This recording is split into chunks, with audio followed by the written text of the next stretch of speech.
Olá, começamos agora mais um Verdade e Vida, programa da Igreja Presbiteriana do Brasil. Nossa temática de hoje, um balanço da vida. Daqui a pouco nós ouviremos a mensagem com o reverendo Hernandes Dias Lopes, mas antes a gente vai conversar um pouquinho sobre isso e eu tenho aqui nos nossos estúdios a alegria de receber mais uma vez reverendo Robson Grangeiro Monteiro, que é pastor da Igreja Presbiteriana de Tambaú, lá em João Pessoa, na Paraíba, é também vice-presidente do Conselho de Administração da APECOM, a Agência Presbiteriana de Evangelização e Comunicação, e também é o chanceler do Instituto Presbiteriano Mackenzie. E mais uma vez nos dá a alegria de estar conosco para esse bate-papo no programa Verdade e Vida. Reverendo Robson, já está em casa, seja muito bem-vindo. Obrigado, Rodrigo. É sempre um prazer e a gente se sente muito bem estar aqui no Verdade e Vida, com a sua audiência, com a audiência de Hernandes, e juntos conversarmos um pouco mais sobre esses temas que são tão importantes para todos nós.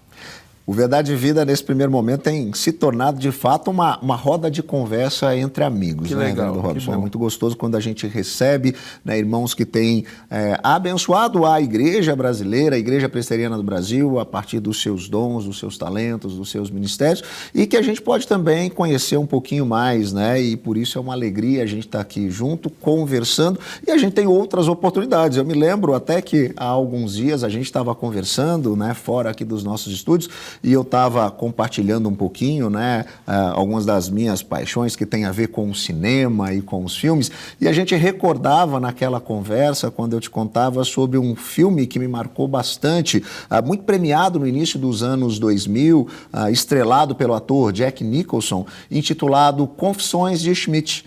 Esse filme conta a história de um homem, Warren Schmidt, que chega aí ao final da sua vida profissional, no tempo da aposentadoria, diante de uma empresa que ele dedicou muito do seu tempo, ou melhor do seu tempo, e ele então chega em casa e começa a viver ali momentos desesperadores, como ele percebe que ele está muito distante da sua família e de tudo mais que havia do lado de fora da empresa. Então, logo depois de uma semana, ele tomou a decisão: eu vou voltar para o meu trabalho, eu vou voltar para a minha empresa. E ele então, quando chega, acreditando que tudo ali estava de ponta cabeça, estava muito bem, a empresa estava funcionando bem, estava, diga-se de passagem, até muito melhor, tinha um rapaz mais jovem ali no lugar dele e as coisas estavam funcionando. Ele então começa a avaliar a sua vida, tudo aquilo que ele tinha feito, ele entra numa jornada, numa viagem e percebe que tudo aquilo que ele tinha feito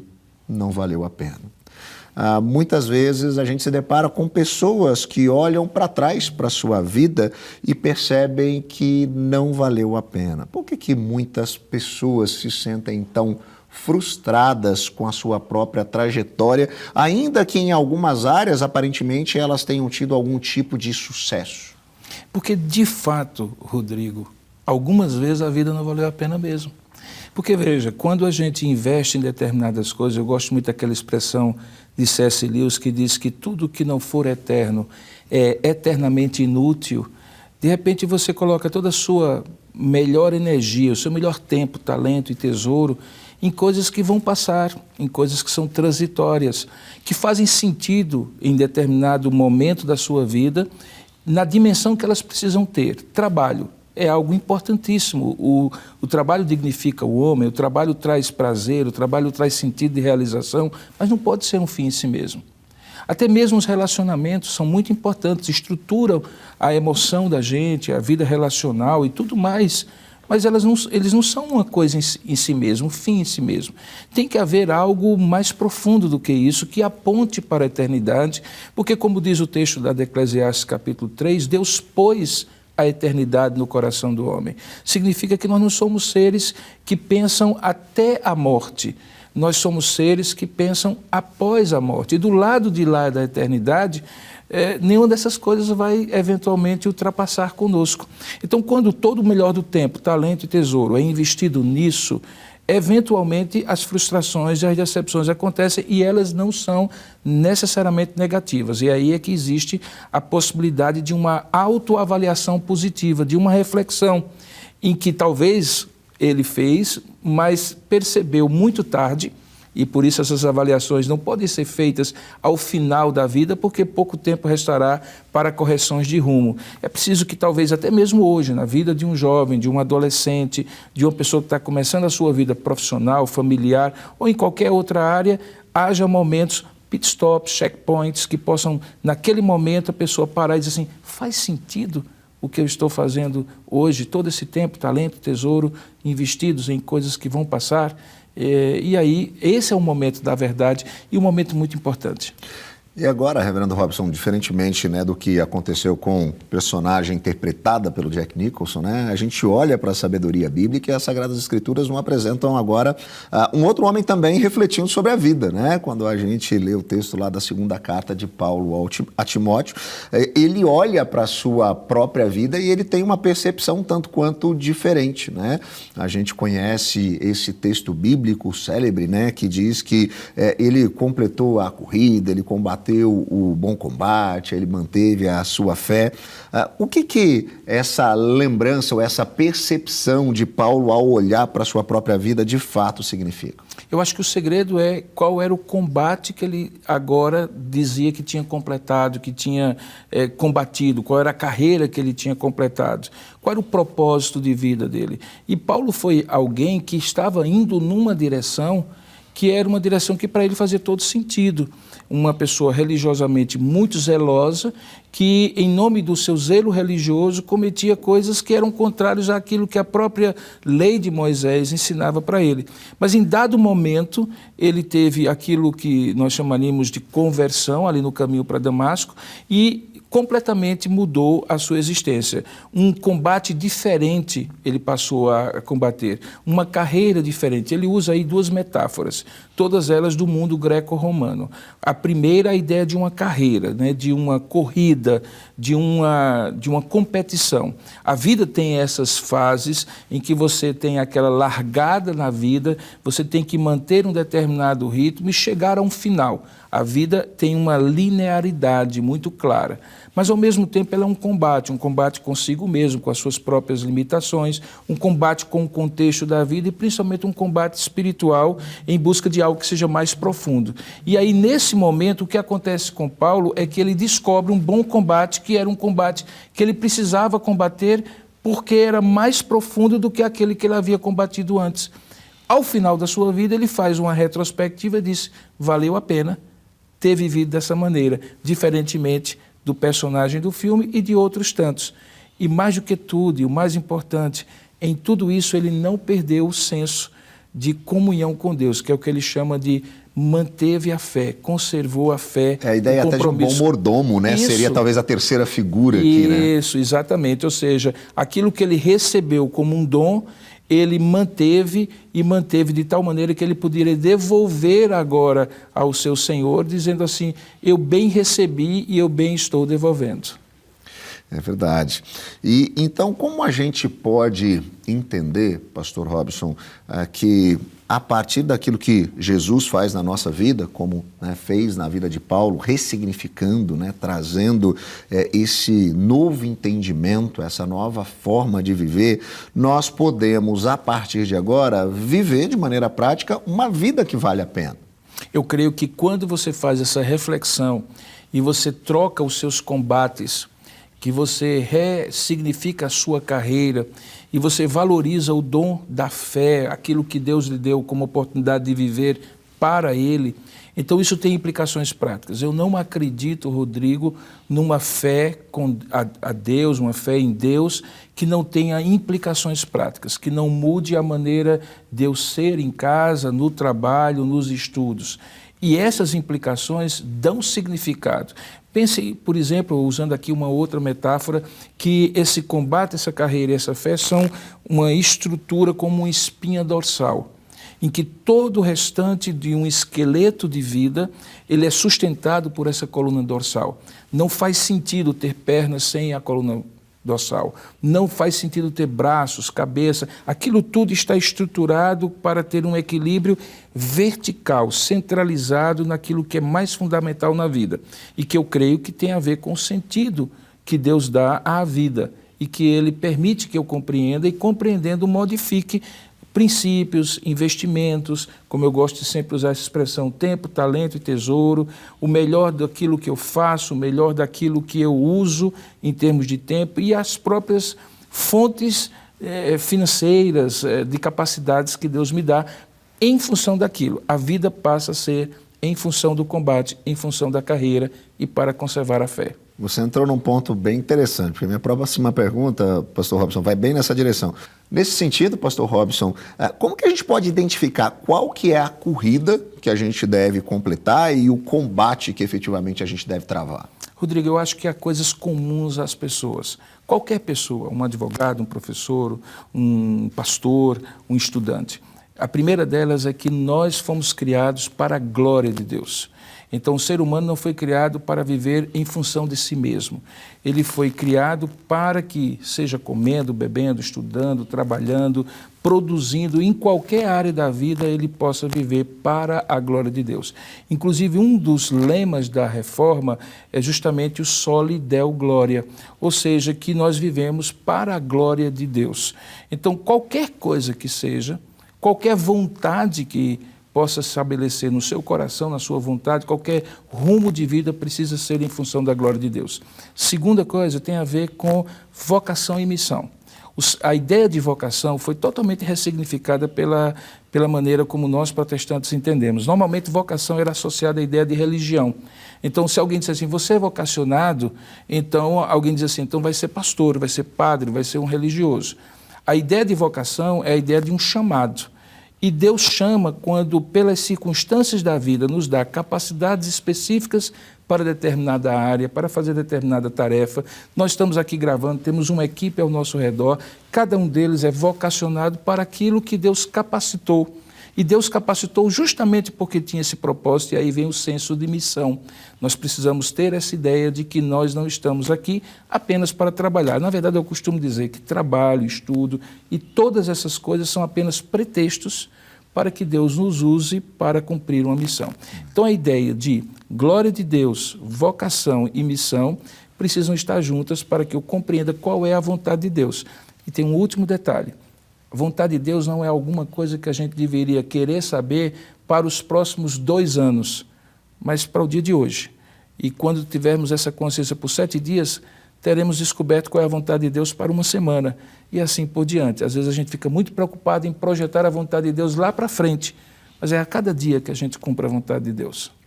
É verdade, aí a gente vai conseguindo perceber também agora o que ele quer fazer através da nossa vida, né?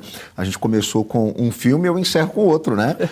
Se a gente lembrou de Confissões de Schmidt no início, eu me recordo de Carruagens de Fogo, que conta a história, né, de um atleta olímpico, Eric Liddell, que era filho de missionários presbiterianos e viria a se tornar um missionário presbiteriano, e em um determinado momento, já pelo final do filme, ele é questionado pela sua irmã por que ele corria. Então ele prontamente responde: Deus me fez veloz com um propósito, e quando eu corro, Deus sorri. Né? Quando nós entendemos esse senso de vocação, quando nós vivemos para a glória de Deus, ele corria para a glória de Deus. A gente consegue fazer qualquer coisa, Deus vai sorrir porque a gente faz para a glória de Deus, e aí a gente ressignifica a nossa história. Isso, e aí a gente consegue olhar para trás, para tudo aquilo que a gente viveu, e a gente pode dizer que valeu a pena. Ou, como disse o apóstolo Paulo, eu completei a corrida, eu combati o bom combate, eu mantive a minha fé.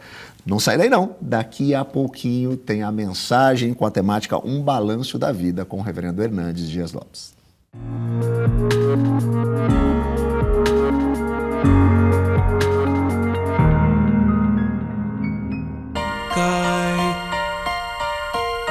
Cai a chuva sobre o mal e o bom, nasce o sol e nem faz distinção. Assim é a graça do eterno Deus, derramada sobre os filhos seus, e só alguns se lembram de agradecer, pois só alguns assim conseguem compreender.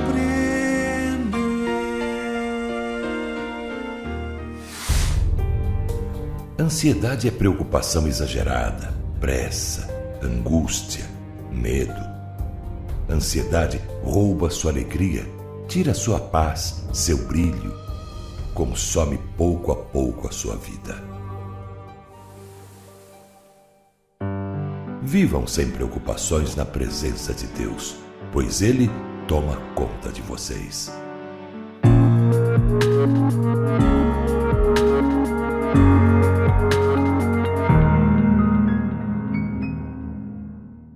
Hoje é o último dia de 2022.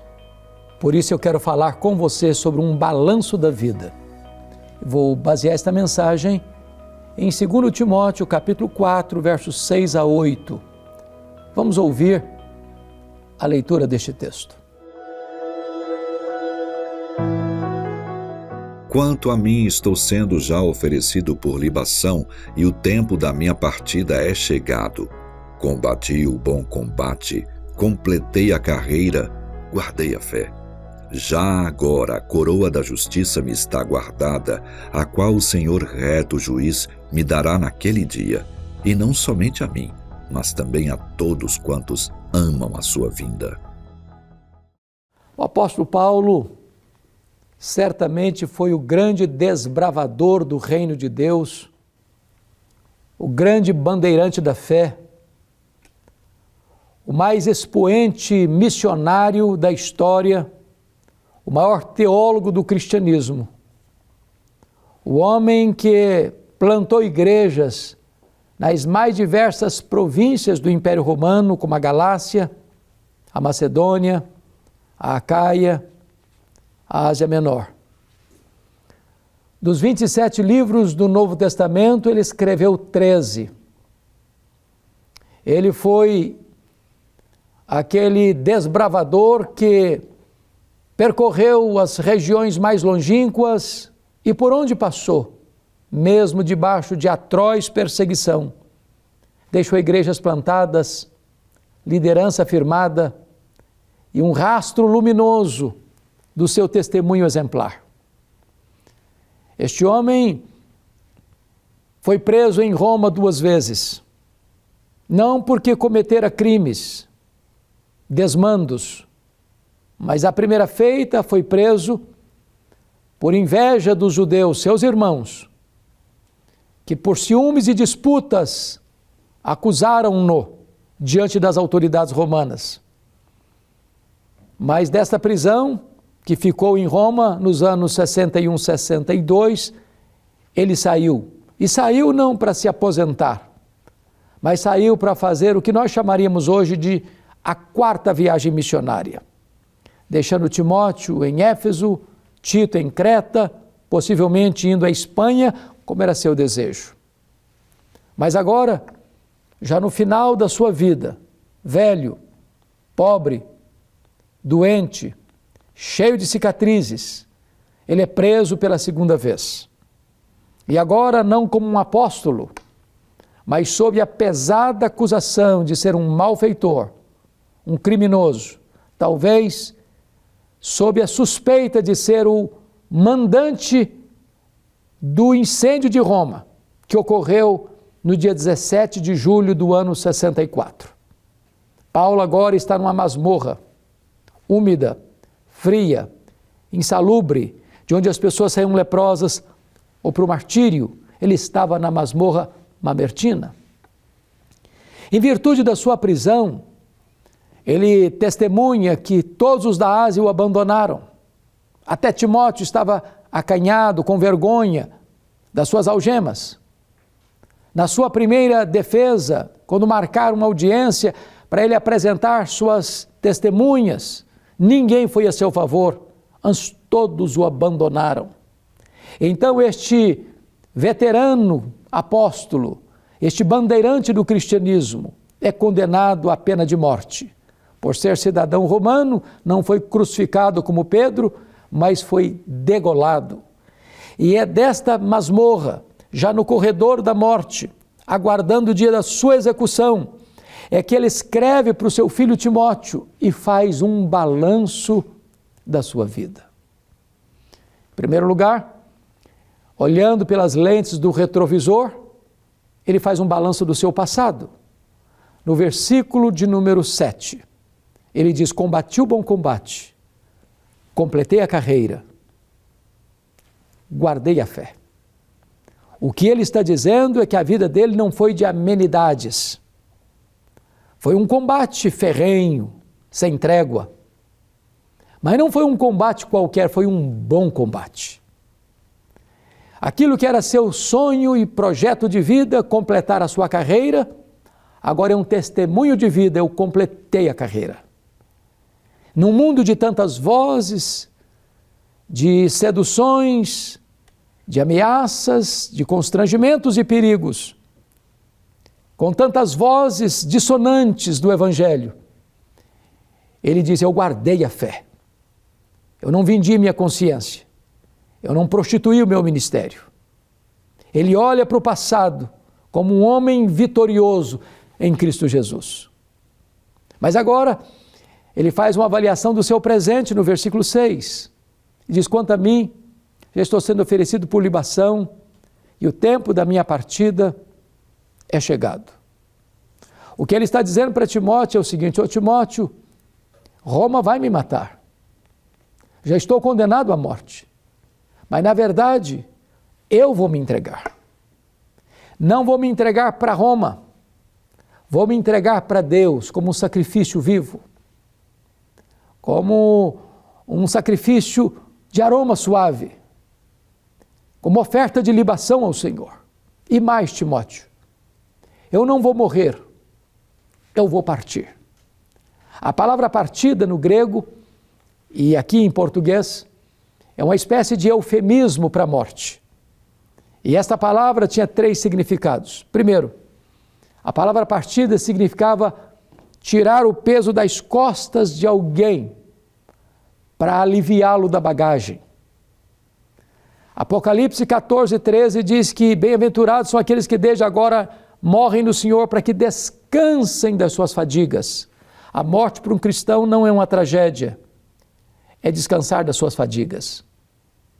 Segundo lugar, esta palavra no grego significava e significa desatar um bote, atravessar para o outro lado do rio, singrando as águas. Morrer para um crente é fazer a última viagem, viagem rumo à pátria celestial.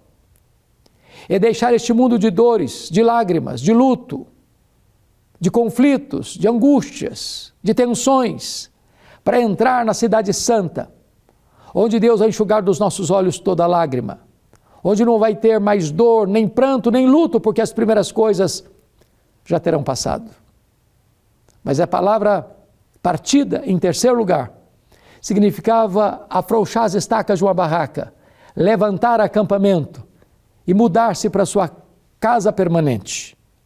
Morrer para um crente não é uma tragédia, é mudar de endereço, é ir para a casa do Pai, para o céu, para o paraíso, para a Nova Jerusalém. Paulo não está com medo de morrer porque sabe em quem tem crido e sabe para onde está indo. Mas agora, no versículo 8, Paulo vai fazer uma avaliação do seu futuro. E ele diz no versículo 8 algo extremamente importante. Ele diz assim: já agora a coroa da justiça me está guardada, a qual o Senhor reto juiz me dará naquele dia, e não apenas a mim, mas a todos quantos amam a sua vinda. O que Paulo está dizendo para Timóteo é o seguinte: ô Timóteo, Roma me considerou culpado, o juiz me sentenciou com pena de morte, mas isso não me importa, Timóteo. O que me importa de fato é que o reto juiz, diante de quem eu e todos terão que comparecer, já me justificou. Eu não tenho mais nenhuma culpa no tribunal de Deus. Eu já fui justificado. Eu tenho na minha conta toda a justiça de Cristo. Então, Timóteo, eu não estou indo para ser degolado, eu estou indo, na verdade, a receber a coroa da justiça, que me está guardada. E não é apenas para mim, mas para todos quantos amam a vinda do Senhor Jesus. Paulo está no corredor da morte, mas não está com medo. Paulo está indo para a execução, mas está confiante. Paulo olha para a morte como escreveu na sua primeira carta aos Coríntios, capítulo 15. Onde está, ó morte, a tua vitória? Onde está, ó morte, o teu aguilhão? Tragada foi a morte pela vitória.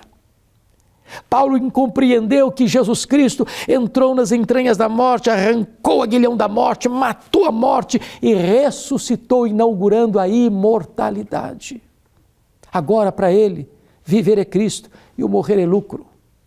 Morrer é deixar o corpo e habitar com o Senhor. Morrer é partir para estar com Cristo, que é incomparavelmente melhor. Com respeito ao passado, ele combateu o bom combate. Ele completou a carreira. Ele guardou a fé. Com respeito ao presente, ele está oferecendo a si mesmo como oferta de libação ao Senhor. E está partindo, indo para a casa do Pai, para entrar na bem-aventurança eterna, onde ouvirá do seu Senhor: vinde, bendito do meu Pai, entre na posse do reino que está preparado para você desde a fundação do mundo. Com respeito ao futuro, ele está indo receber a coroa da justiça. Ele está indo celebrar a vida. Ele está indo para uma festa que nunca mais vai acabar. Ele está indo para o seio de Abraão. Ele está indo para os braços do Pai. Ele está indo para contemplar o seu Redentor face a face. Ele está indo para receber a gloriosa coroa da justiça. E você? Qual é o balanço da sua vida? Como é que é o seu passado? Como é o seu presente? E o seu futuro? Hoje você também pode ver o seu passado lavado, purificado no sangue do Cordeiro, para você não carregar a mochila pesada da culpa. Hoje você pode ter o seu presente completamente restaurado pela graça de Deus e você se render aos pés do Salvador e crer nele como Senhor da sua vida. Hoje você não precisa ter medo do seu futuro, se agora no presente você se arrepender e crer em Jesus e confessá-lo como Senhor da sua vida. Pois foi Jesus quem disse: em verdade vos digo, quem crê em mim tem a vida eterna. Eu vou orar com você. Querido Deus, eu te peço que tu apliques esta palavra ao coração daqueles que agora nos assistem, para que neste último dia do ano, repaginando a sua alma, planejando o novo ano e o futuro, possam colocar agora mesmo a sua vida nas mãos de Jesus e encontrar nele perdão, restauração, reconciliação e salvação. Assim eu oro em nome de Jesus. Amém.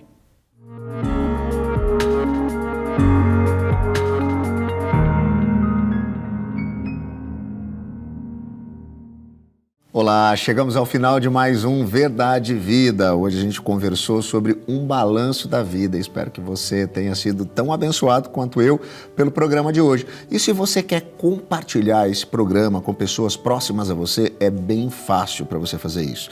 É só você entrar em contato com a gente pelo nosso WhatsApp. É o telefone que está aparecendo aí na tela, é o código de área 11 947 18 94 50. Você vai digitar lá a palavra vida. Sabe o que vai acontecer? Você vai receber aí no seu telefone, na sua casa, esse programa e você vai poder compartilhar com quem você quiser. Você pode também ter acesso aos outros programas Verdade e Vida. Você os encontra no YouTube da Igreja Presbiteriana do Brasil, sempre as mensagens que aqui foram pregadas no IPB Oficial. E também você pode encontrar lá no YouTube do programa Verdade e Vida, youtube.com/programa Verdade e Vida, o programa na íntegra, tudo que aconteceu aqui para você ver, rever de novo e compartilhar com quem você quiser. Se você quer saber também um pouquinho mais sobre a Igreja Presbiteriana do Brasil, aquilo que nós temos feito, nos procure nas redes sociais, sempre no @IPB Oficial.